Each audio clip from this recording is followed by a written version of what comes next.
Hello నమస్తే welcome to my channel మెకానియన్. మన first series వచ్చేసి ఫ్లూయిడ్ మెకానిక్స్ ఫస్ట్. మన ఫస్ట్ సిరీస్లో 15th వీడియో వచ్చేసి టైప్స్ ఆఫ్ ఫ్లో. సో ఈ వీడియోలో మనము డిఫరెంట్ టైప్స్ ఆఫ్ ఫ్లో గురించి డీటెయిల్గా తెలుసుకుందాం, ఓకేనా? సో మన ఫస్ట్ కాన్సెప్ట్ వచ్చేసి physical properties of fluid. So మనము టైప్స్ ఆఫ్ ఫ్లో స్టార్ట్ చేసే ముందు ఈ ఫిజికల్ ప్రాపర్టీస్ గురించి తెలుసుకుందాము. ఎందుకంటే ఈ ఫిజికల్ ప్రాపర్టీస్ని బేస్ చేసుకొనే మనము ఆ టైప్స్ ఆఫ్ ఫ్లోని, అంటే ఫ్లోలో ఎన్ని టైప్స్ ఉన్నాయో వాటి అన్నిటిని డిఫైన్ చేసుకుంటాము. సో ఇందులో డెప్త్ చెప్పడానికి ఏం లేదు, ఆల్రెడీ మనం డిస్కస్ చేసినాయి. ఇందులో ఒక ఎక్స్ట్రా ప్రాపర్టీ ఏంటంటే వెలాసిటీ అనేది చాలా ఇంపార్టెంట్. సో ఇప్పటికీ ఈ ఫ్లోస్ మట్టుకు మనకి వెలాసిటీ గురించి అంతా డీప్గా అవసరం లేదు. సో మనం ఏంటంటే ఫిజికల్ ప్రాపర్టీస్ ఏందో తెలుసుకుందాం ఫస్ట్. ఫ్లూయిడ్ కొన్ని ఫిజికల్ ప్రాపర్టీస్ ఒకటి వచ్చేసి వెలాసిటీ, తర్వాత డెన్సిటీ, తర్వాత టెంపరేచర్, తర్వాత విస్కాసిటీ, ఇంకొకటి ఏంది, ఇంకొక ప్రాపర్టీ ఉంటుంది. సో మొత్తం 5 ప్రాపర్టీస్ ఉంటాయి.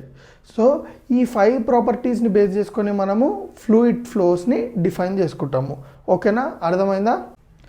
సో మన ఫస్ట్ టైప్ ఆఫ్ ఫ్లో వచ్చేసింది steady and unsteady flow. So steady flow అంటే ఏంది? A flow is said to be steady if the properties of fluid does not change with respect to time. So unsteady flow అంటే ఏంది, మీకు definition చెప్పాను, మీకే అర్థమైపోతుంది once ఈ ఎగ్జాంపుల్ని explain చేసిన తర్వాత. సో దీన్ని మనం స్టడీని అన్స్టడీ ఫ్లోని అర్థం చేసుకోవడానికి 2 ఫిగర్స్ కన్సిడర్ చేస్తున్నా. ఇక్కడ ఒక ఫిగర్, ఇక్కడ ఒక ఫిగర్. ఇక్కడ మీరు చూసుకున్నట్టయితే ఇది ఒక పైప్ అనుకోండి, పైప్లో ఫ్లూయిడ్ ఫ్లో అవుతుంది అనుకోండి. ఇక్కడ నేను 2 టైమ్ ఇంటర్వెల్స్ని మార్క్ చేసిన, t=0, t=5. సో t=0 ఉన్నప్పుడు ఫ్లూయిడ్ ఎట్లా ఫ్లో అవుతుంది, t=5 ఉన్నప్పుడు ఫ్లూయిడ్ ఎట్లా ఫ్లో అవుతుంది కన్సిడర్. సో ఇప్పుడు ఇది ఒక్కొక్క యారోని మనము ఒక్కొక్క ఫ్లూయిడ్ లేయర్ అనుకుందాము. సో ఇక్కడ మీకు చూసుకున్నట్టయితే అన్ని ఫ్లూయిడ్ లేయర్స్ సేమ్ సైజు ఉన్నాయి, ఇక్కడ కూడా అన్ని ఫ్లూయిడ్ లేయర్స్ సేమ్ సైజు ఉన్నాయి. అంటే దాని అర్థం ఏంటంటే ఒక్కొక్క ఫ్లూయిడ్ లేయరు ఒక ఫ్లూయిడ్ లేయర్ అన్ని ప్రాపర్టీస్ని ఇండికేట్ చేస్తుంది. అంటే ఒక ఫ్లూయిడ్ లేయర్ వెలాసిటీ, ఆ లేయర్ యొక్క వెలాసిటీని, ప్రెషర్ని, విస్కాసిటీని, డెన్సిటీని, టెంపరేచర్ని ఇండికేట్ చేస్తుంది ఆ ఒక్క యారో. సో ఇక్కడ మీరు కరెక్ట్ గమనిస్తే ఈ యారో సైజ్ ఎంత ఉందో ఈ యారో సైజ్ కూడా అంతే ఉంది.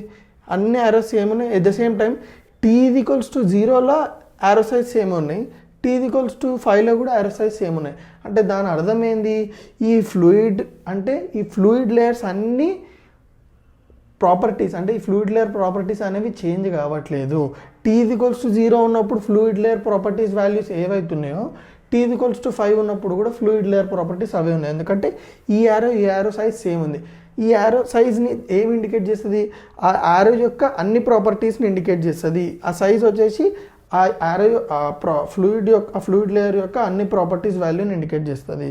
సో అర్థమైంది కదా? ఇక్కడ ఏమవుతుంది, ప్రాపర్టీస్ అనేవి టైం బట్టి చేంజ్ అవ్వట్లేదు. సో ప్రాపర్టీస్ అనేవి కాన్స్టెంట్గా ఉంటున్నాయి with respect to time. So change in temperature with respect to time, change in velocity with respect to time, change in density with respect to time, change in pressure with respect to time, ఇది =0. అంటే ఇవే properties అనేవి టైంని బట్టి change అవ్వట్లేదు. Unsteady flow అంటే simple, with time the properties of fluid changes. ఎందుకంటే ఇక్కడ మీకు క్లియర్గా అర్థమవుతుంది యారో సైజెస్ అనేవి డిఫరెంట్ ఉన్నాయి డిఫరెంట్ టైమ్ ఇంటర్వెల్స్లో. ఇక్కడ చూస్తే ప్రాపర్టీస్ అనేవి ≠0. అంటే దాని అర్థం ఏంది, flow is said to B unsteady if the properties of fluid change with respect to time. అర్థమైందా? ఓకేనా? సో మన నెక్స్ట్ టైప్ ఆఫ్ ఫ్లో వచ్చేసి uniform and non uniform flow. So uniform flow అంటే ఏంది, a flow is said to be uniform if the velocity of the fluid does not change with respect to the time. So దీని అర్థం ఏంది, same simple. మళ్ళీ అర్థం చేసుకోవడానికి 2 ఫిగర్స్ని తీసుకున్నా. So non uniform flow అంటే మళ్ళీ మీకు లాస్ట్కి అర్థమైపోతుంది నాన్ యూనిఫామ్ ఫ్లో అంటే ఏమో. సింపుల్, ఇక్కడ సేమ్ అదే. సో ఇక్కడ మీరు కరెక్ట్ గమనిస్తే ఇక్కడ ఫ్లూయిడ్ వెలాసిటీ ఎంత ఉంది, t=0 దగ్గర ఫ్లూయిడ్ వెలాసిటీ అయితే ఎంత ఉంటుందో t=5 దగ్గర కూడా ఫ్లూయిడ్ వెలాసిటీ అంతే ఉంటుంది.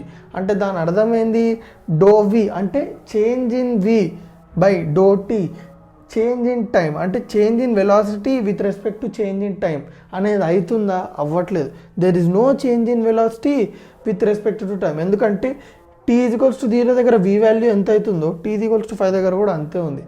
So zero by changing time ఎంత? సో ఇక్కడ చూద్దాం సింపుల్. డెల్టా వి ఎంత? Zero, no change. టైం ఎంత చేంజ్ అవుతుంది? 5 మైనస్ 0 5, 0/5 0. సో మ్యాథమెటికల్ కూడా మీకు అర్థం చేయించిన.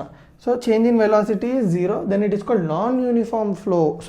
Uniform flow. A flow is said to be non uniform if the fluid or if the flow velocity changes with respect to time. ఇక్కడ మీరు correct గమనిస్తే simple. మీరు కరెక్ట్ తీసుకుంటే ఇక్కడేమో ఫ్లో వెలాసిటీ ఒకటి ఉంది, ఇక్కడేమో ఫ్లో వెలాసిటీ ఒకటి ఉంది. అంటే వెలాసిటీ అనేది చేంజ్ అయింది. సో చేంజ్ అయిందంటే అది నాన్ యూనిఫామ్ ఫ్లో. సో అర్థమైందా? ఓకేనా? సో మన నెక్స్ట్ టైప్ ఆఫ్ ఫ్లో వచ్చేసి 1D 2D 3D flow. So మనం ఫస్ట్ 3D ఫ్లో గురించి తెలుసుకుందాం. 3D ఫ్లో గురించి తెలుసుకుంటే మిగతా 2 ఫ్లోస్ అర్థమైపోతాయి, 2 types of flows. So 3D flow అంటే ఏంది? A flow is said to be a 3D flow if the properties of the fluid are dependent on the coordinates of direction but not time. So దీని అర్థం ఏంటంటే ఒక properties of fluid అంటే ఏంది? ఇందాకనే మనం డిస్కస్ చేసినాం. వెలాసిటీ, టెంపరేచర్, డెన్సిటీ, విస్కాసిటీ, ఇంకేంది? ప్రెషర్. సో ఈ ప్రాపర్టీస్ ఏవైతే ఉన్నాయో అవి టైం మీద డిపెండ్ కావు. దేని మీద డిపెండ్ అవుతాయి? ఈ కోఆర్డినేట్ డైరెక్షన్స్. కోఆర్డినేట్ డైరెక్షన్స్ అంటే ఏంది? X, why, Z. సో ఎప్పుడైతే ఈ ప్రాపర్టీస్ ఈ 3 కోఆర్డినేట్ డైరెక్షన్స్ మీద డిపెండ్ అవుతాయో, అంటే వి కానీ, టీ కానీ, రో కానీ, యూ కానీ, పీ కానీ, ఇవన్నీ ఈ కోఆర్డినేట్ డైరెక్షన్స్ మీద డిపెండ్ అవుతాయో ఆ టైప్ ఆఫ్ ఫ్లోని మనం ఏమంటామంటే 3D ఫ్లో. అంటే ఈ ప్రాపర్టీస్ అన్నీ ఈ 3 డైరెక్షన్స్ మీద డిపెండ్ అవుతాయి. అంటే ఈ 3 డైరెక్షన్స్ చేంజ్ అయినప్పుడు ఆ ప్రాపర్టీస్ కూడా చేంజ్ అవుతాయి. సో వాటి చేంజ్ మొత్తం ఈ డైరెక్షన్స్ అంటే ఈ కోఆర్డినేట్ డైరెక్షన్స్ మీద డిపెండ్ అవుతుంది. దాన్ని 3D అంటాం. ఇప్పుడు 2D అంటే ఏంది? సింపుల్. ఏ యొక్క 2 యాక్సిస్ మీద డిపెండ్ అయితే ప్రాపర్టీస్, ఈ 2 యాక్సిస్ మీద అన్నా కావచ్చు, ఈ 2 యాక్సిస్ మీద అన్నా కూడా కావచ్చు. సో ఏదైనా 2 యాక్సిస్ అంటే 2 కోఆర్డినేట్ డైరెక్షన్స్ మీద ఈ ప్రాపర్టీస్ డిపెండ్ అయితే దాన్ని 2D ఫ్లో అంటాము. సో 1D ఫ్లో అంటే ఏంది? ఏదన్నా ఒక్క కోఆర్డినేట్ డైరెక్షన్ మీద ఫ్లూయిడ్ ప్రాపర్టీస్ డిపెండ్ అయితే దాన్ని మనము 1D ఫ్లో అంటాము. సో అర్థమైందా? 1D 2D 3D flow. ఓకేనా? సో మన నెక్స్ట్ టైప్ ఆఫ్ ఫ్లో వచ్చేసి rotational flow and irrotational flow. So rotational flow అంటే ఏంది?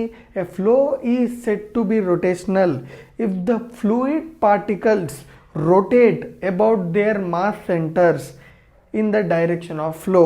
సో దాని అర్థం ఏంది? సో ఇర్రొటేషనల్ ఫ్లో అంటే లాస్ట్కి మీకు అర్థమైపోతుంది. సో రొటేషనల్ ఫ్లో దాని డెఫినేషన్ అర్థం ఏంటంటే సింపుల్. ఇప్పుడు సపోజ్ ఫ్లూయిడ్ అనేది ఇట్ సైడ్ ఫ్లో అవుతుంది అనుకుందాం, ఈ డైరెక్షన్లో, రైట్ సైడ్ డైరెక్షన్లో. సో ఈ రైట్ సైడ్ డైరెక్షన్లో ఫ్లో అవుతున్నప్పుడు ఇక్కడ ఫ్లూయిడ్ పార్టికల్స్ ఉన్నాయా? ఫ్లూయిడ్ పార్టికల్స్, ఒక ఫ్లూయిడ్ పార్టికల్ని కన్సిడర్ చేద్దాం. సో ఇది వచ్చేసి దాని ఫ్లూయిడ్ పార్టికల్, ఇది వచ్చేసి దాని మాస్ సెంటర్ అనుకుందాం. మాస్ సెంటర్ అంటే ఏంది? సింపుల్. మీకు ఎక్స్ప్లెయిన్ చేయాలంటే సపోజ్ నేను ఇట్లా మిడిల్లో పట్టుకున్నాను అనుకో, మీరు కరెక్ట్ అబ్జర్వ్ చేసి ఇది బ్యాలెన్స్ అవుతుందా లేదా? సో ఎందుకు బ్యాలెన్స్ అవుతుంది? అది ఇక్కడ పట్టుకుంటే బ్యాలెన్స్ కాదు, ఇక్కడ పట్టుకున్న బ్యాలెన్స్ కాదు. ఎందుకంటే మనం ఏమనుకుంటామంటే ఎప్పుడైనా బాడీ యొక్క టోటల్ మాస్ దాని సెంటర్ పాయింట్లో యాక్ట్ అవుతుంది అని అనుకుంటాం. సో దాన్నే మనము మాస్ సెంటర్ అని అంటాం. సో ఇప్పుడు ఈ ఫ్లూయిడ్స్కి మనం మాస్ సెంటర్ అజ్యూమ్ చేసుకుందాం మధ్యలో ఉందని.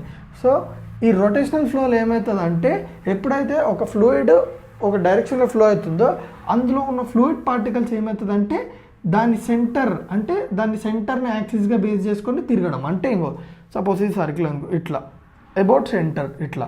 సో మీరు కరెక్ట్గా గమనిస్తే సో ఎప్పుడైతే రొటేట్ అయిందో ఇది ఇక్కడ ఉందా, నెక్స్ట్ ఎక్కడికి వెళ్ళిపోయింది, ఇక్కడికి వెళ్ళిపోయింది. అంటే అది హాఫ్ క్వార్టర్ తిరిగింది, మళ్ళీ హాఫ్ క్వార్టర్, దాని తర్వాత ఇక్కడ తిరిగింది, దాని తర్వాత ఇక్కడ తిరిగింది. అంటే ఏంది? About centre it starts rotating. అంటే ఇట్లా గోల్గా తిరుగుకుంటూ అవుతుంది. దాన్నే రొటేషనల్ ఫ్లో అంటాం. ఇర్రొటేషనల్ ఫ్లో అంటే ఏంది? సింపుల్. ఇట్లా రొటేట్ కాదు, సీదా ఇట్లా వెళ్ళిపోతుంది, సీదా. సో ఈ చేంజ్ అనేది, ఈ రొటేషన్ అనేది ఉండదు. సో అర్థమైందా? Rotational flow, irrotational flow. ఇంకొక పాయింట్ ఇందులో ఇంపార్టెంట్ మెన్షన్ చేసేది ఏంటంటే మ్యాక్సిమం రొటేషనల్ ఫ్లోయే ఉంటుంది. ఎందుకంటే లేయర్స్కి మధ్యలో విస్కాసిటీ ఉండడం వల్ల ఏమవుతుందంటే లేయర్కి మధ్యలో ఫోర్స్ ఎగ్జాక్ట్ అయ్యి అవి రొటేట్ అవుతుంటాయి. ఓకేనా? సో రొటేషనల్ ఫ్లోయే ఉంటుంది మ్యాక్సిమం. ఓకేనా? అర్థమైందా? సో మన నెక్స్ట్ టైప్ ఆఫ్ ఫ్లో వచ్చేసి laminar flow and turbulent flow. So laminar flow అంటే ఏంది? A flow is said to B laminar if the fluid moves like a layers such that one layer of fluid moves smoothly over the other. So దాని అర్థం ఏంది? Laminar flow అంటే fluid అనేది layers లెక్క స్మూత్గా flow అవుతుంటుంది. At the same time ఒక layer మీద నుంచి ఒక లేయర్ ఫ్లూయిడ్ స్మూత్గా వెళ్ళిపోతుంటాయి. అంటే ఇట్లా దేన్ని డిస్టర్బ్ చేసుకోకుండా ఒకటే డైరెక్షన్లో వెళ్ళిపోతాయి. దాన్ని లామినార్ ఫ్లో అంటాం. సో టర్బులెంట్ ఫ్లో అంటే ఏంది? A flow is said to be turbulent if the fluid layers moves randomly in disordered manner which resulting in momentum transfer as the fluid flows. అంటే దాని అర్థమైంది, ఫ్లూయిడ్ అనేది layers లెక్క flow అవుతుంది, అది okay. కానీ ఇక్కడ ర్యాండమ్గా డిజార్డర్గా, ఇక్కడ ఒక డైరెక్షన్లో ఆర్గనైజ్డ్గా, ఇక్కడ ర్యాండమ్గా డిజార్డర్గా. అంటే ఒక లేయర్ని ఇంకో లేయర్ ఏమంటారు ఇంటర్సెక్ట్ చేసుకోవడము, ఇంకో లేయర్ పాత్లో ఇంకో లేయర్ రావడము. దీనివల్ల ఏమవుతుంది అంటే మూమెంటం ట్రాన్స్ఫర్ అవుతుంది. మూమెంటం ట్రాన్స్ఫర్ అంటే సింపుల్. ఇప్పుడు నేను ఇట్లా ఉన్నా, సపోజ్ ఇది ఇట్లా ఉంది. ఇప్పుడు నేను ఏం చేస్తున్నా అంటే ఇట్లా ఇంకో డైరెక్షన్లో, సపోజ్ ఇది ఒక బైక్ అనుకుందాం, ఇది ఒక కార్ అనుకుందాం. ఇప్పుడు ఏం చేస్తున్నా, ఈ బైక్ ఇట్లా మూవ్ అవుతుంది. ఇప్పుడు నేను ఏం చేస్తున్నా, ఈ డైరెక్షన్ నుంచి కార్ తీసుకొచ్చి దీన్ని గుద్దుతున్నా. దీన్ని గుద్దడం వల్ల ఏమవుతుంది, ఈ కార్ మూమెంటం దీనికి ట్రాన్స్ఫర్ అవుతుంది. అంటే ఏంది, ఇది గుద్దంగానే ఏమవుతుంది, దీంట్లో ఉన్న ఎనర్జీకి ట్రాన్స్ఫర్ అవుతుంది. అంటే మొత్తం ట్రాన్స్ఫర్ కాకపోయినా కొంచెం ట్రాన్స్ఫర్ అవుతుంది. దానివల్ల ఏమవుతుంది, దీని డైరెక్షన్ అనేది చేంజ్ అయిపోయి ఇది ఇట్లా వెళ్ళిపోతుంది. ఇట్లా వెళ్ళాల్సిన బైక్ ఇట్లా వెళ్ళిపోతుంది. సో అర్థమైందా? దాన్ని మనము మూమెంటం ట్రాన్స్ఫర్ అని అంటాం. ఓకేనా? నా వీడియోస్ మీకు ఏమైనా యూస్ఫుల్ అయినట్టు అనిపిస్తే తెలుసు కదా ఏం చేయాలో. రైట్.